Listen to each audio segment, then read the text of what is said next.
Nossa conversa agora é com o Antônio Carlos Nakarato, o Gijo, conhecido como Gijo, que aos 66 anos ainda está na ativa, ele que já emprestou sua voz ou colocou sua voz em muitas rádios do nosso Brasil.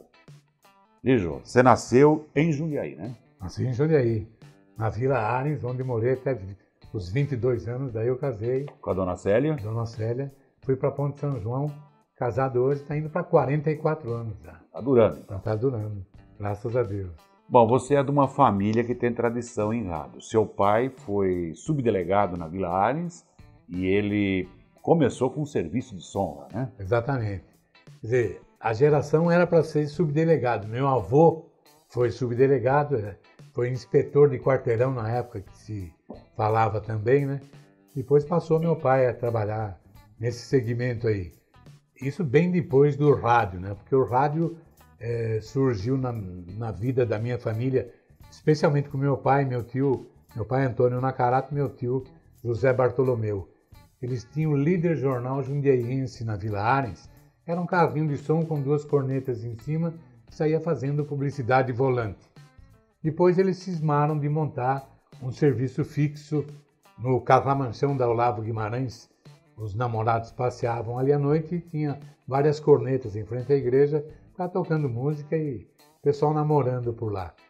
Mas a rádio surgiu antes do Líder Jornal.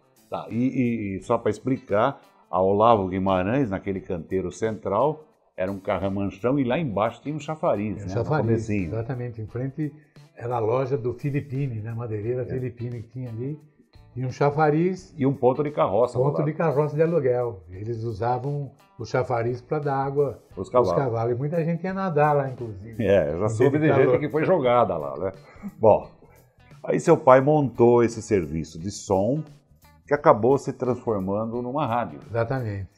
Foi a Radiodifusora de Jundiaiense Limitada, que surgiu na Olavo Guimarães 240, que era a minha casa, no ano de 1946.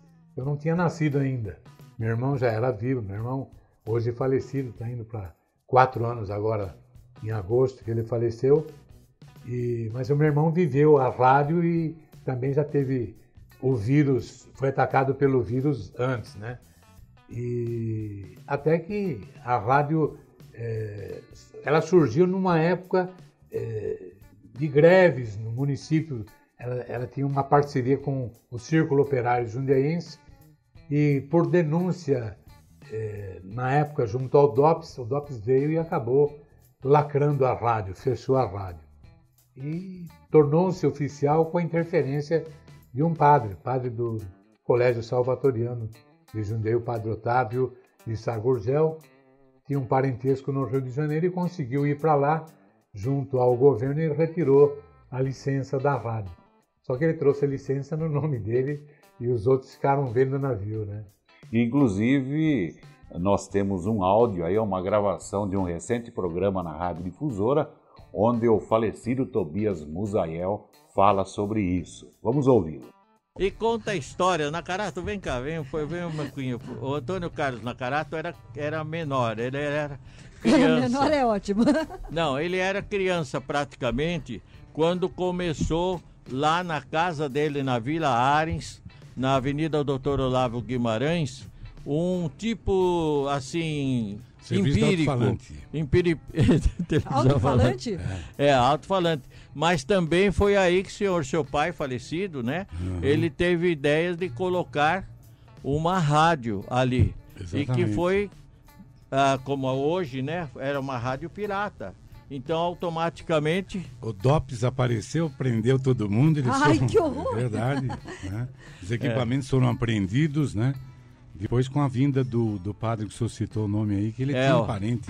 Otávio de Sá Gurgel. No Rio de Janeiro, que pertencia ao governo na época, né? Foi ele que conseguiu, com a interferência dele, a liberação da emissora. Mas ela surgiu pirata, E ela não tinha, né? Quando ela era pirata, não tinha nome, não tinha nada, entende? O nome veio depois que o Ministério das Comunicações colocou Rádio Difusora Jundiaiense Limitada, a voz do operário.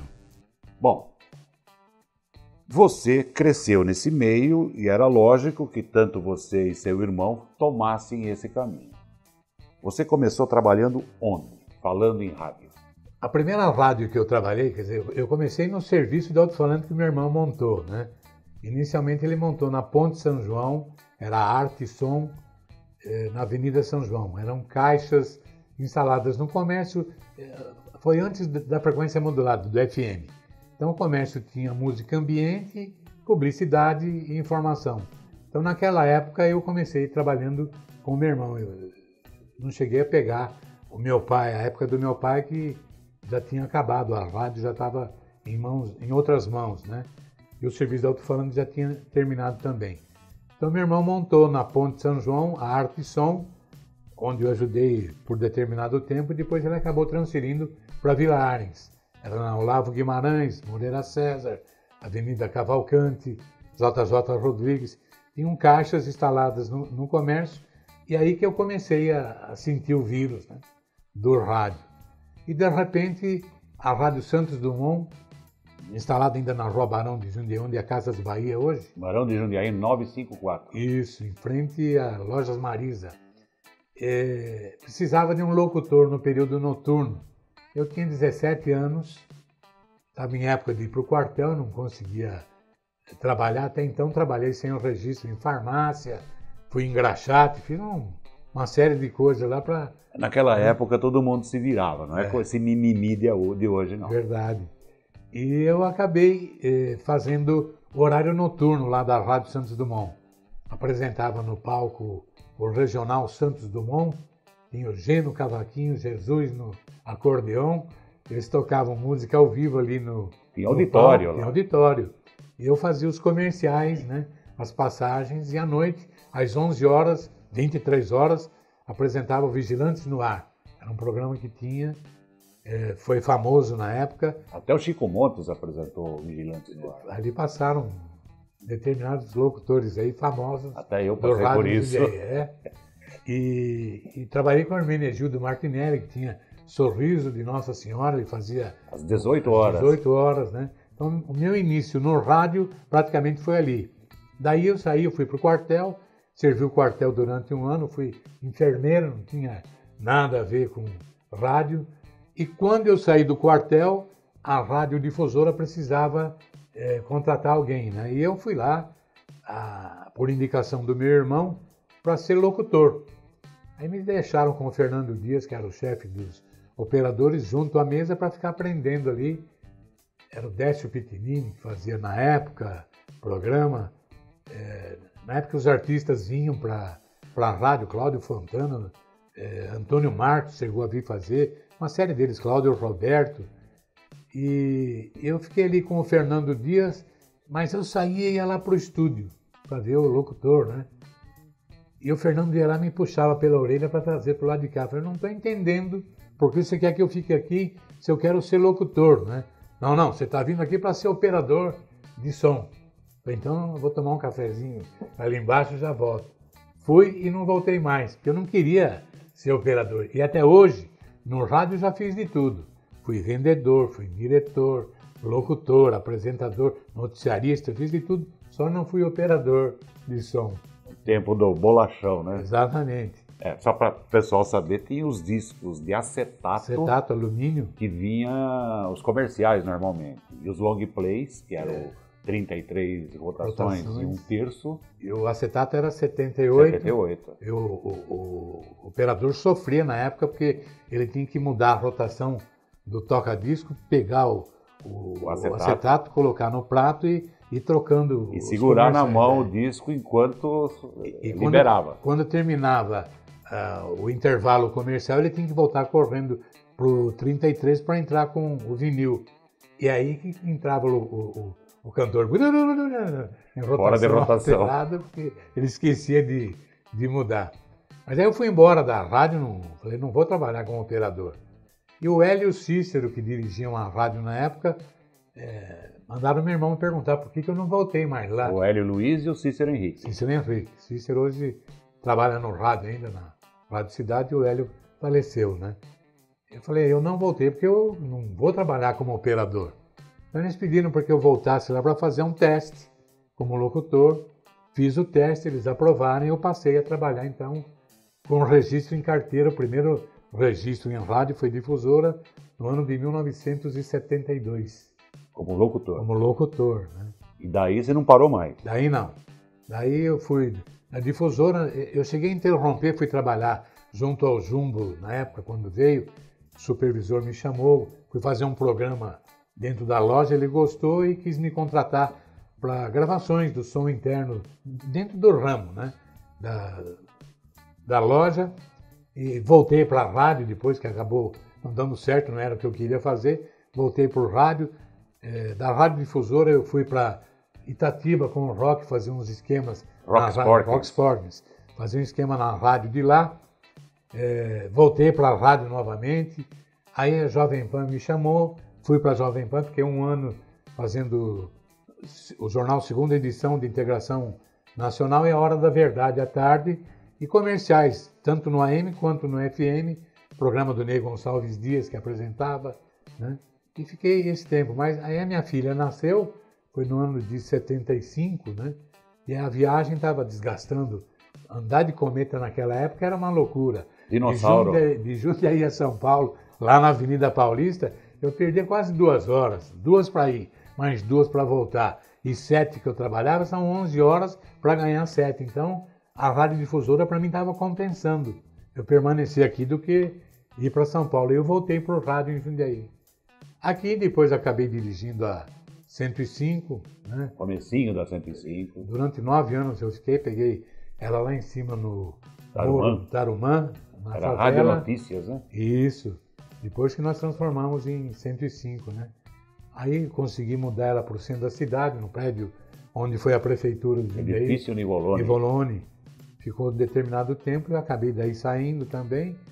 Fui trabalhar com assessoria política, trabalhei com Clemente de Várzea, quando era deputado, e no fim acabei indo para Poços de Caldas. Fiquei em Poços de Caldas 3 anos e meio, mais ou menos, dirigindo a Rádio Vox 97, e passou a ser Rádio Digital FM 97 de Poços de Caldas. Depois nós acabamos vendendo por rádio e eu voltei para Jundiaí, voltei para a Difusora, onde eu aposentei. Comecei na Difusora em 72 e em 2013 eu aposentei na Difusora também. Aposentou em termos, né? Em termos. Você ainda... Continuo. Hoje eu tenho a minha rádio como hobby na internet, a Rádio Brasil Digital, www.radiobrasildigital.com.br, e faço a manutenção de uma rádio para um amigo de Poços de Caldas, www.radiopoli.com.br. Só música orquestrada, né? A minha é só MPB. Eu cuido dessas 2 rádios hoje na internet, né? Faço a manutenção, começo às 4 horas da manhã para poder deixar em ordem e gravo para alguns segmentos do comércio, supermercado, sindicato, determinados segmentos aí a gente fornece gravação ainda para que eles usem. Né? Quer dizer que você ganha vida na lábia, né? É. No bom sentido. Não é na flauta. No bom sentido. Agora, Gijo, chamo de Gijo porque a gente tem amizade desde a infância. Nós fomos coroinha juntos. Na Vila Arem. Então, antes o rádio era um equipamento mais tosco, né? Você pegou o tempo do microfone que parecia um jacaré. Aquele RCA, né? Bonito. Hoje, olha o tamanho do microfone. Verdade. Com muito mais fidelidade. Você pegou o tempo do gravador Akai 4000 DS para fazer eco. Não era nem para gravar, era para fazer eco.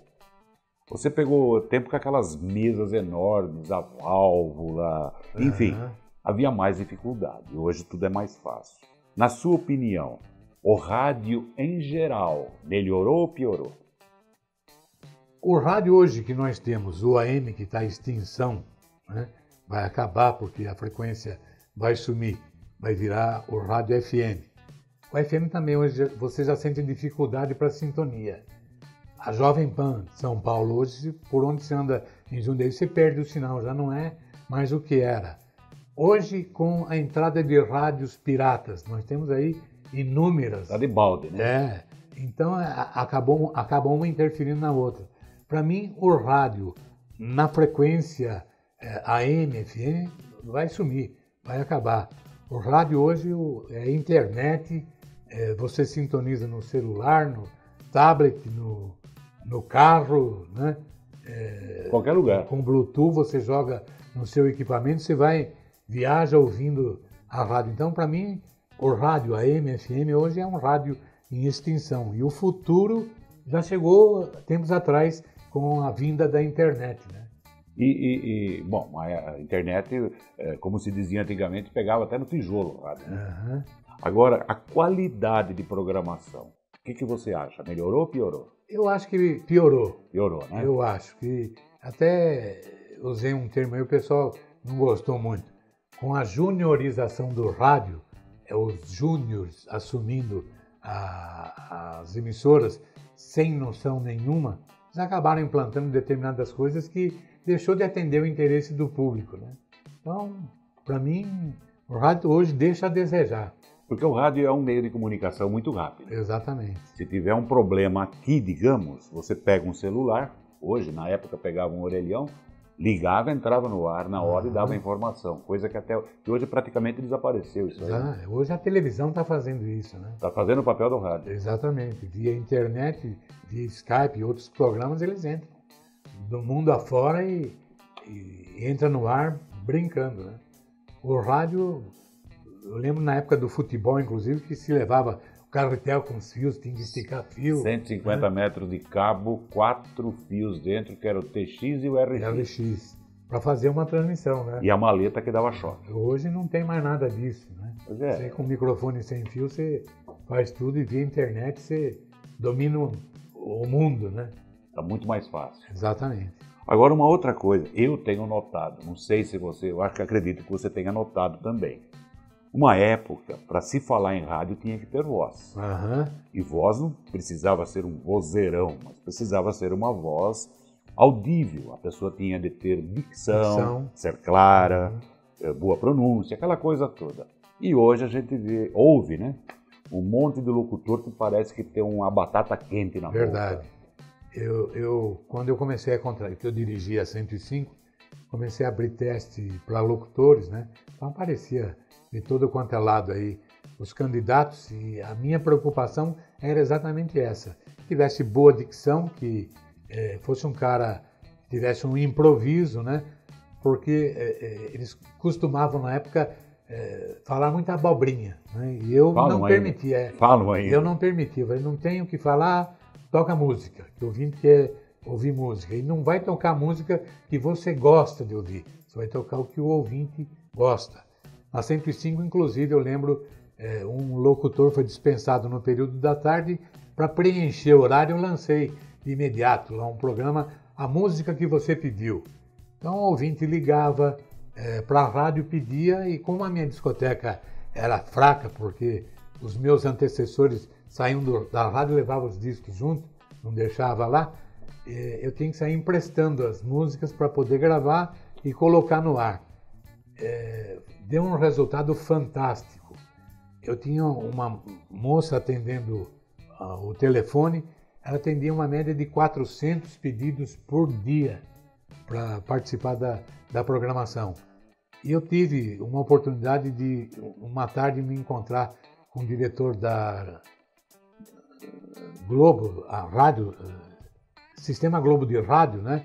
E, conversando sobre rádio com ele, ele falou, você acompanha o Ibope? Eu falei, não, infelizmente eu não sou assinante, não sei. Vamos ver como é que está a sua rádio. Ele pegou o Ibope, ele viu exatamente nesse horário, das 14 às 18, a minha rádio aqui em Jundiaí dominava o Ibope, estava em primeiro lugar, na frente de Jovem Pan e o Record. Nessa época o Faustão começou a fazer o FM e ele usava assim, aqui eu não atendo pedido de jeito nenhum.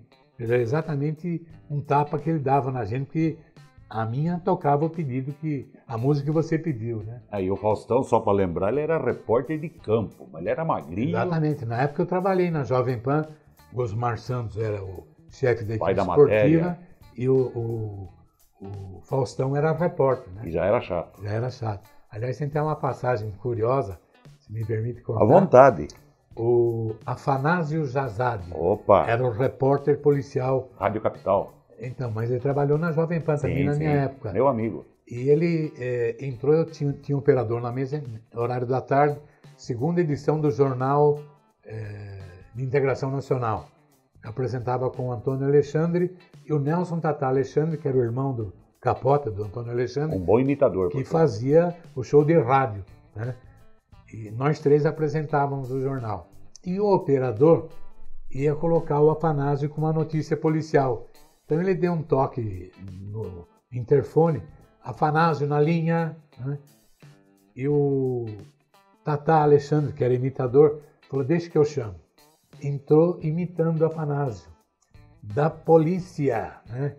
Safardana. Afanásio Jazade. O Afanásio não entendeu o que estava acontecendo, como é que ele estava se chamando, ele imitou perfeitamente.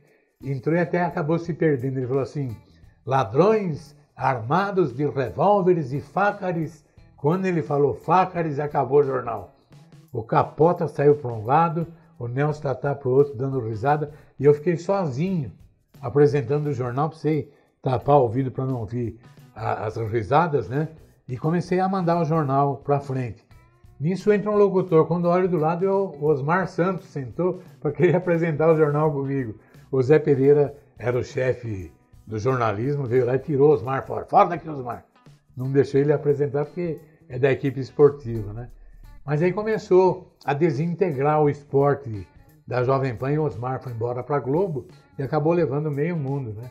Então deu um... Nessa época a Jovem Pan tinha o show do rádio, que era depois das partidas esportivas. Estevão Borru San Girardi quem produzia. E apresentava também, exatamente. Né? E tinha a Rádio Camanducaia, falando para a cidade, Batista, cochichando para o interior. Então, esse jornal, A Hora da Verdade, nós apresentávamos em 3. Era o Franco Neto, que faleceu há pouco tempo. Uma senhora voz. O Dair Batista e eu. Nós 3 que apresentávamos, na minha época, esse jornal, né?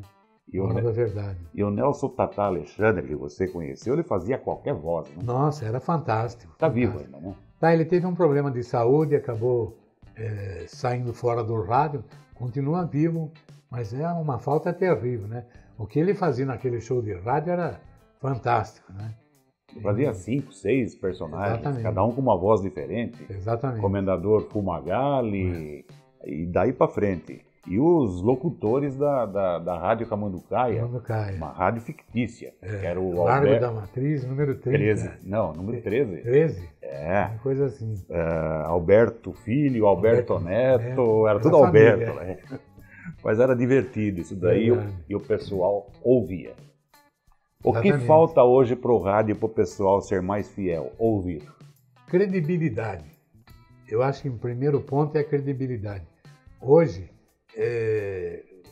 com o advento da internet e muito fake news que existe, muita gente anda usando o que sai na internet, joga no rádio sem conferir e acaba dando furo, né? Mas o furo na água, né? Não é o furo de reportagem. Então, antigamente nós tínhamos o produtor, eu lembro até hoje, o Rock Sporkin saía de Itatiba, vinha de ônibus para Jundiaí, chegava de madrugada para gravar as emissoras de São Paulo, ele gravava 4, 5 emissoras, passava a ouvir e conferir as notícias, aí ele aproveitava, não tinha telex, não tinha nada disso, internet, na época era feito nessa base, fita cassete e rádio escuta, né? Rádio escuta. Então, você tinha mais credibilidade, hoje não, hoje eu acho que falta um pouco isso, e a TV tomou esse espaço. Infelizmente, o rádio deu essa abertura e a TV encampou, né? Apesar do imediatismo, que hoje a TV também está imediata. Exatamente. O ouvinte, ele gosta mais de música ou gosta mais de notícia ou aquele bate-papo com quem está falando, digamos, com quem está se apresentando? Esse eu acho que é o segmento que a rádio deve ter. Quando você se especializa num segmento, que nem essa rádio Poli, que é só música orquestrada, vai ouvir quem gosta de música orquestrada. A minha é só música popular brasileira. Ouve quem gosta de música popular brasileira. E tem gente que gosta de notícias. A CBN é uma rádio que só apresenta notícia, então ela tem... Aliás, a CBN apresenta muita notícia e muita vinheta também. Também, né? Porque né? é meia notícia e 3 vinhetas. Fica meio cansativo. E o que acabou atrapalhando um pouco, para eles foi uma bela ideia, a formação de redes, né? Então, a CBN tem aqui, tem em Campinas, tem uma série de locais, e eles interrompem para pôr assuntos locais e patrocínios locais e acaba distorcendo toda aquela filosofia que foi implantada, né? Então, o rádio hoje, para mim, eu gosto de uma rádio que tenha música, que tenha informação, né? Uma mescla. Exatamente. Agora, você que já passou aí mais de 40 anos fazendo rádio, você já passou algum perrengue, assim, alguma saia justa? Já, vários. Pode contar uma? Posso, ou duas? Posso. Na Difusora, inclusive, eu tinha um programa onde o ouvinte ligava, pedia música ao vivo dentro do programa. E determinado dia o operador solta a vinheta e não tinha o pedido musical. Aí eu falei, o que nós vamos fazer agora? Falei, passa para mim. No que ele passou, eu imitei voz de mulher e fiz o pedido musical. Então tem uma série de coisinhas de improviso que a gente acabava fazendo, né, para poder se manter. Esses dias eu lembrei do Cassiano da Silva. Neuci Cassiano da Silva. Também teve uma passagem fantástica com ele. Ele gostava de dar cana no pessoal aí, o Cassiano. Sim. E eu fui transmitir o Clube Jundiaense, o Carnaval. A escala era assim, hoje você transmite do clube, amanhã do Grêmio, no Nacional. E eu fui para o Clube Jundiaense num dia após o Cassiano ter passado por lá. E ele foi embora e não pagou a conta. E o cara veio te cobrar. me cobrar. E eu entro no microfone, o pessoal estava acertando, modulando, né, os clubes para participação. Quando eu coloquei o fone e ouvi o Cassiano falando, já aproveitei para cobrá-lo e não sabia que estava no ar. Nossa. Eu estava cobrando ele no ar. Né? O Hélio, companheiro, fala depois disso daí. Depois eu acabei me tocando, né? Mas dá para fazer um livro. Dá um livro, Dá um livro. Você já tomou choque em microfone? Muitos, nossa. Apresentando um comício, eu lembrei agora que de imediato. Eu fazia muita apresentação de comício para os candidatos. Estava apresentando um candidato, acho que era o Clemente na época, foi candidato a prefeito em Jundiaí, em frente ao campo do Paulista. E caiu uma chuvinha e molhou o palco. Eu sei que eu pego o microfone assim, no que eu coloco na boca, me deu um choque na boca. Eu joguei ele longe, ele foi cair no meio do... Mas um choque terrível. Mas continuou. Aí continuamos. Né? Porque o apresentador, o radialista, ele tem lá seus perrengues, mas ele não passa isso para o público. É verdade. Você foi trabalhar com dor de cabeça, com problema em casa, com conta, com um monte de coisa, e lá você era todo sorriso. Era outra coisa. Todo sorriso. Exatamente. Agora, tudo isso daí, você passou por tudo isso, veio de uma família, de um pai que foi um pioneiro, seu irmão, Zé Nacarato, também foi por esse ramo, e você se aposentou nisso e continua trabalhando. Se você voltasse no tempo, você seria radialista ou seria outra coisa? Olha, o você rádio... Com 15 anos hoje. O rádio me fez feliz. Fui muito feliz no rádio, tive muitos amigos. Eu tive o prazer de dirigir 2 emissoras. Nas 2 emissoras onde eu saí, eu tenho amizade com todos os ex-funcionários até hoje, inclusive essa de Poços de Caldas. Recentemente formaram um grupo via WhatsApp, me convidaram para participar junto aos funcionários, porque além de patrão, eu fui mais amigo. Eu fui um funcionário que sentou de um lado da mesa e tive o prazer de ser diretor de emissora e sentar no outro lado da mesa. Então eu senti os 2 lados. Na época de funcionário, eu cheguei a cobrar o meu salário que, será que sai hoje? E quando chegava o dia de eu pagar o funcionário, eu lembrava disso e às vezes você não tinha caixa, era uma loucura, tinha que sair atrás de dinheiro e nunca deixei de pagar os funcionários. Era primordial, o primeiro pagamento era dos funcionários. Então eu tive essa oportunidade na vida. Eu tive os 2 lugares, dirigi e fui dirigido. Então fui muito feliz. Voltaria para o rádio, mas me arrependo de ter vindo para o rádio. Deveria ter ficado no Exército, onde tive oportunidade que eu teria aposentado bem antes, muito melhor, né? Infelizmente eu dei baixa, saí fora e acabei perdendo essa oportunidade. Você falou dia de pagamento, eu lembrei de uma coisa aí, como é que se diz? Vou atravessar seu espaço aí para contar. A história de vai sair, não vai sair, não vai. Naquela época o pagamento saía dia 10, você lembra disso? Uhum. E eu conheci um motorista que no dia 10, 9 horas da manhã, ele começava a enxuriçar para saber se ia sair pagamento. E a desculpa dele era a seguinte: o último café foi feito hoje cedo. E minha mulher cozinhou o último arroz ontem à tarde. Um dia o patrão, de saco cheio de ouvir essas lorotas, falou assim: traz sua mulher aqui, porque eu nunca vi alguém prever tão certinho a compra no desperdício. Quer dizer, Verdade. e era esse perrengue, né? Não vai receber, não vai, né? Não é essa maravilha que é hoje, né? É verdade. Agora, para encerrar, Gijo, essa nova geração aí de rádio, qual o conselho que você dá para essa nova geração? Olha, hoje nós temos diversas faculdades, né? Ensinando o rádio, ensinando o radialista e o jornalista. Eu acho que para o profissional se dar bem no ramo, ele tem que entender os dois lados, tanto a parte jornalística quanto a parte artística do rádio. Embora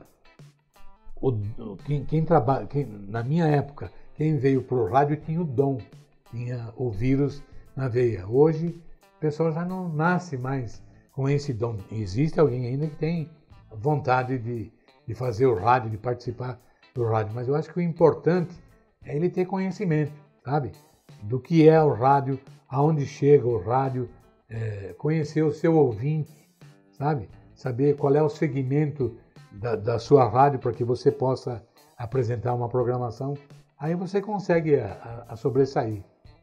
Esses dias eu vi a Jovem Pan está contratando um novo narrador esportivo, um rapaz de 25 anos. Antigamente quem narrava o esporte era um pessoal mais antigo. Então, existem ainda os mais jovens que têm um interesse no rádio em determinado segmento. Tem aquele que quer ser o apresentador, né? Anunciar música, desanunciar. Tem o noticiarista que vai querer ler a notícia, apresentar um jornal.